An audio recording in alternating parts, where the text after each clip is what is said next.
What's going on, guys? So I am here in Goshen, Indiana at Brinkley's headquarters. So Brinkley RVs, the manufacturer of the Model G and the Model Z and several more to come. Got a lot of construction going on around here. A lot of cool things coming, and this is a really phenomenal looking facility. It's gonna be really cool to spend some time here, see what it's all about. Hang tight, I'll be right back.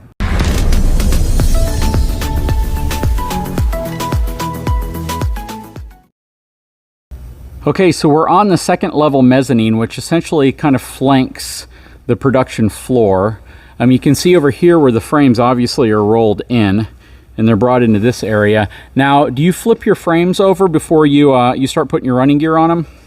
Yes, we do, but I want to start with, you see the second and third door. I do. We have two stacks of frames that come in, and I know there's a lot of people that are kind of wondering what's so cool about that. But if you can imagine the weather in Indiana in December, January, February, what most people will do is those frames will be covered in snow and ice, and then you ask your people to work on them. Yeah, and so we bring in two stacks of frames. So there's 6 units ahead of them. There's plenty of time for the frames to be dry and melted. Acclimating, yeah. Yep. And then we bring it over. We flip our frames.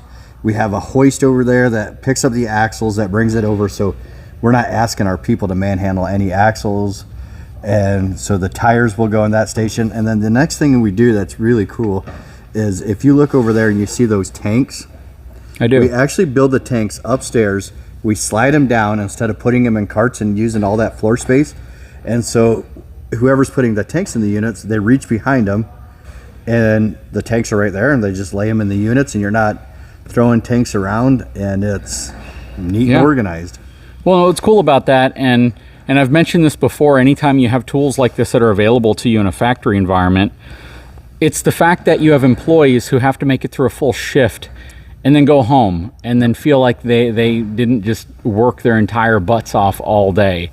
And anytime you can have equipment in place that can help people accomplish their job more efficiently, while at the same time relieving the physical strain that they have to put themselves through every day, you're gonna have a happier employee. Yep. You're gonna have an employee who can reproduce the same level of quality from the beginning of their shift to the end of their shift. And I think that's really important. It's huge. We can, the employees will go home to their family and still have energy left, and we keep them safe. Yeah. And it's really important here at Brinkley that we do that. And the other thing I want to brag about a little bit is if you look down there and you see those carts back there and you see a cart up front here. I do. Those are our wire harnesses. And then over here on the rack, that's your wire harness, and it's all loomed. And so the guy grabs it and rolls it into the frame, and it's tucked away. It won't get caught up in the outriggers of the slide outs. It won't get caught in the motors of the slide outs, and it's all neatly placed right there.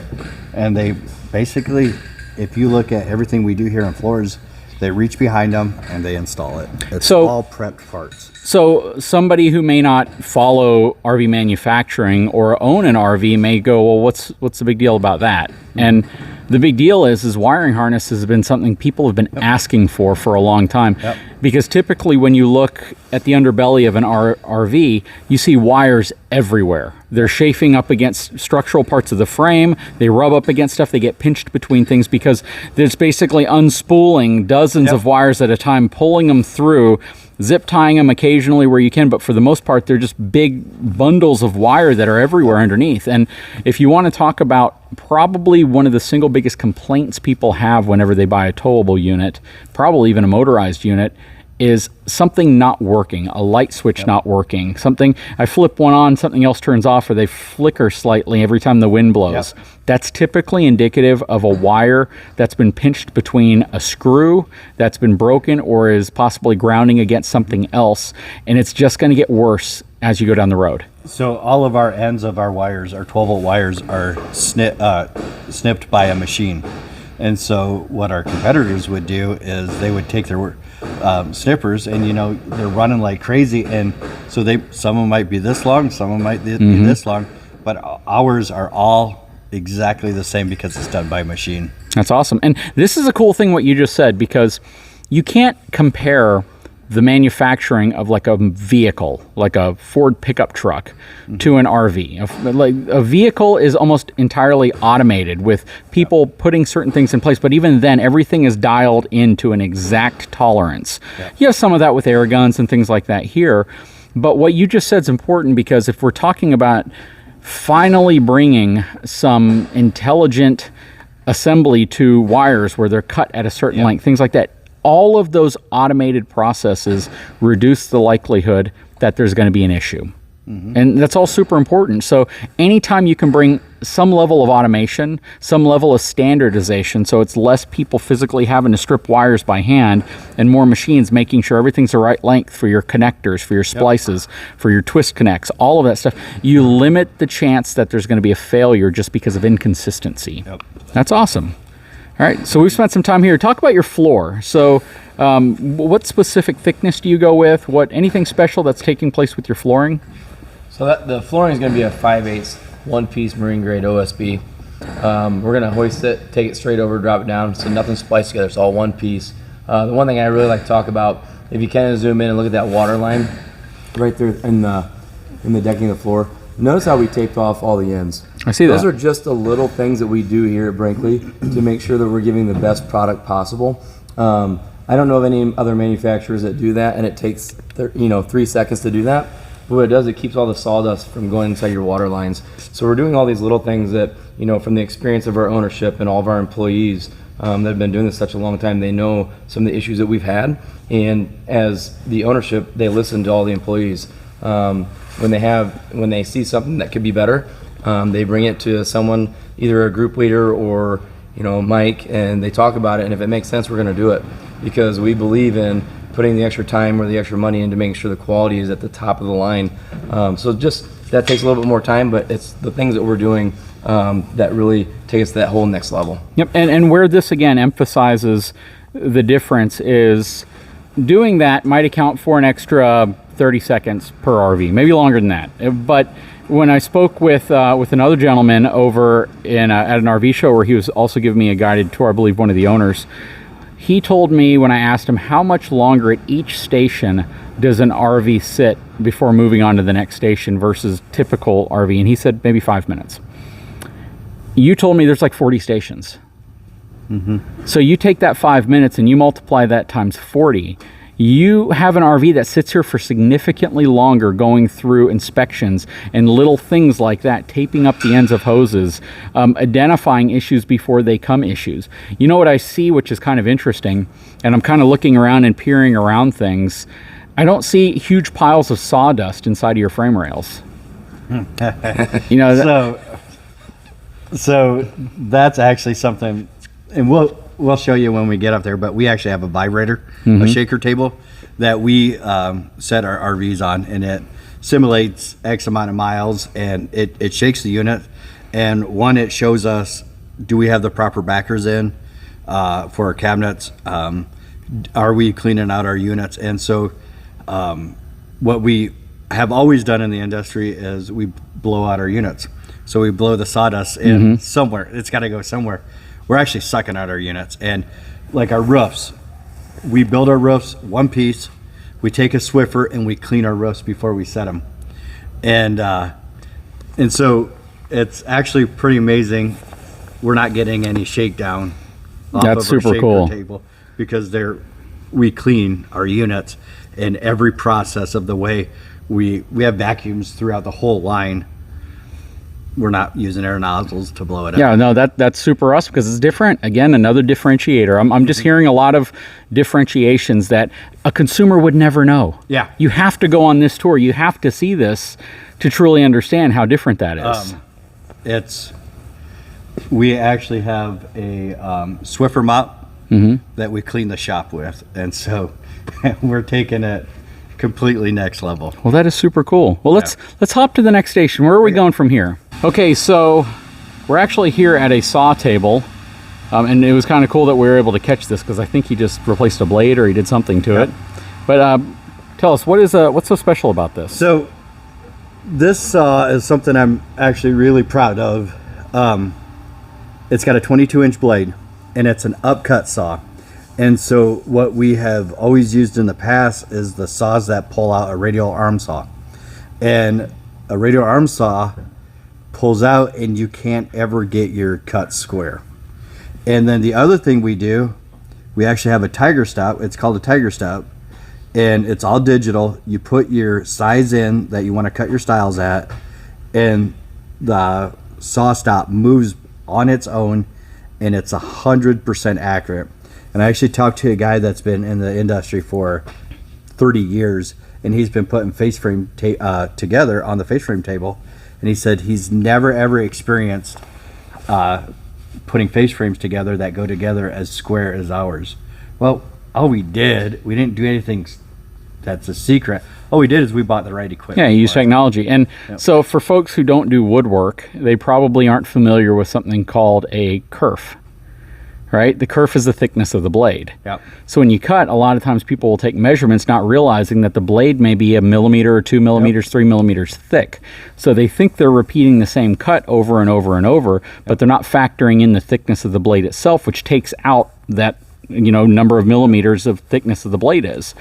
And whenever you do cabinetry, it's so important that you have to factor that in. And master woodworkers, master craftsmen, they always account for blade thickness. They always account for every possible thing. And when you go digital like this and you have the ability to have a piece of equipment that can do the math for you. Zero it in. Yep, you zero it in, and it's going to look for a new measurement every single time it makes a cut. Exactly.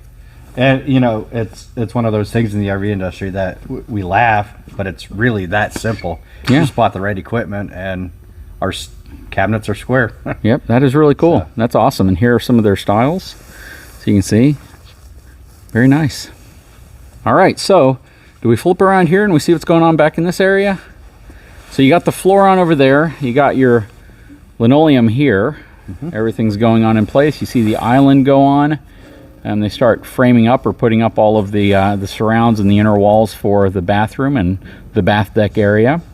One thing that is interesting, and it's one of those things that I'm not 100% sure how to approach it, so I'll just ask you. Okay. Brinkley does not utilize drop frames that I'm aware of. And whether you look at the G or the Z, they both utilize a straight I-beam frame design. That's correct. Now, when you look at the industry and you look at luxury RVs were always kind of synonymous with a drop frame section. What was the mentality, I guess, not to go with the drop frame on these? And are you planning on making units with drop frames? Yes, we will. But this is actually a mid-class luxury unit. So it'd be considered a mid-pro is what the RV industry would call it, and so typically these would not have a drop frame. And then our G is a toy hauler. Typically those wouldn't be drop framed either. But once we go to our high pro units, I'm sure those will be drop framed. Okay. All right, very good. So yeah, right now their mid-profile line, their Z series, is indicative of most mid-profiles. And would you say, again, it's kind of a mid, it's a luxury RV, which is interesting, but in a mid-profile design, which is kind of new. You don't really see that. It kind of sits out on its own. Yeah, our goal is to try and hit that market because we've never seen that market between a high profile and a mid profile. Typically, if you want all the nice stuff, you have to go buy a high profile. Well, not everybody wants to travel with a 101 wide body. Yeah. Right? So some people want something a little bit smaller, but they still want luxury. That market hasn't really been hit until we came along, and we felt very strong about it. There's no reason we can't put a lot of these nice things inside of a 96 wide body. Well, and quite frankly, you're still talking about a fifth wheel, and fifth wheels have a tremendous amount of space in them compared to any type of conventional towable RV in the first place. So it's kind of about time that an RV manufacturer took a mid-profile more seriously and tried to introduce it into kind of that semi-luxurious space. So that's really cool that you guys are doing it. This to me on the back looks like storage. I don't recall if I saw that on the Z that we walked through, but I guess it was probably there. So far, all the Zs have that rear storage. Okay, and I see how is it dipping down in between the frame rails? Is that where that storage? Okay, it is, but it's the main thing is that the floor is actually cut out for that. I also like the fact that I see through frame rack and pinion slides. I'm a big fan of those. I'm imagining you probably run Schwintek for your upper deck or Slim rack. Slim rack slide. So Okay. Slim rack is an upgrade that we felt pretty confident about. It's using a lot of motorized higher end units. We just felt like that was a good upgrade to add to this unit. So yeah, we get the rack and pinion and then a slim rack. Okay, and for those who don't know, Slim Rack system essentially is elevated off the side of the box slightly, and it's supposed to give it a very, very like tight fit as it goes in, versus like a Schwintek, which is rigid up against the actual sidewall. So that's interesting. Yeah, the other great thing that we talk about with the difference with that is with Schwintek, you know, you have your rails in the side of your slide box, and when it rains, those hold water. So if you're going to leave the campground and you have water inside those rails, you're taking that water inside your unit. With Slim Rack, you won't do that because it's an independent band, so no water will be held in that band. Oh, that's cool. Yeah, I never actually thought of it that way, so that is also really nice. But big fan of rack and pinion slides. In your opinion, I've always believed it is the strongest, most reliable slide method you can put on an RV, because it puts the entire weight of the slide on the frame and not on the sidewall of your RV, which I'm a big fan of that. Agree with that, or am I way off base with that? Nope, I agree with that. But the reviews on our slim racks that we're using,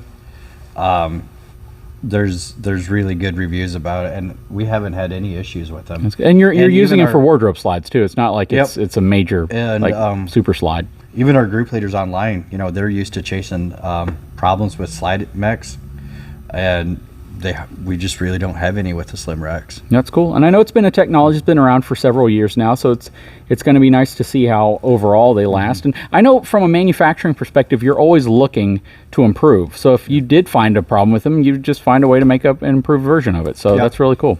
They're mostly in motorhomes right now. Yep, I've seen that. Absolutely. You know, one other thing I'd like to point out while we're here is, you know, Mike had talked about how everything's prepped for the guys over at the floors. You know, our entire plant is efficient that way. So as guys are working here, they actually have everything set off to the side, so they're not running and getting anything. Everything's prepped for them, so they can stay in their station and work where they need to be working. I know Mike, you can probably talk more about it, but you know, we actually hired Purdue to come in to help us manufacture these buildings and to be the most efficient way possible to build. So that was a really big thing that they did before even starting breaking ground. Yep, and it's a huge investment. Yeah, That's the thing. It was two of us sat down with Purdue, probably 40 hours, and we literally named every part that's inside this building, and we put it in the plan, and that's kind of how we got the dimensions of the plan and what we need. And so it took a while, but I think it was really helpful. Yeah, and you built it in a way that easily gives you the ability to not have any limitations in terms of overall length that you would want to build an RV, unless you plan on building one 50 feet long, but I don't think that's coming out of here. Yeah, we're not planning on building that, but we can fit it. Yeah, that is really, really cool. Well, guys, this is going to be part one because we're already approaching 20 minutes on this video. A lot of really good information. I think it's information that people want to know. If somebody's going to go out and buy this unit, well, let me back up.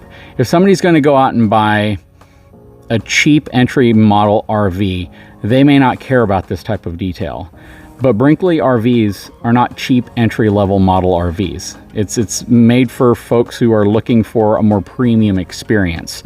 So a video like this that goes over this type of detail may not be for you, but for the people who are actually shopping for this type of RV, this is exactly the type of information they want to know, because they're not going to be available to walk and tour your facility, and they may not even know what questions to ask. So seeing things like a really cool innovative saw that can cut stiles so exacting that people are like, wow, I've never built cabinets that go this well together.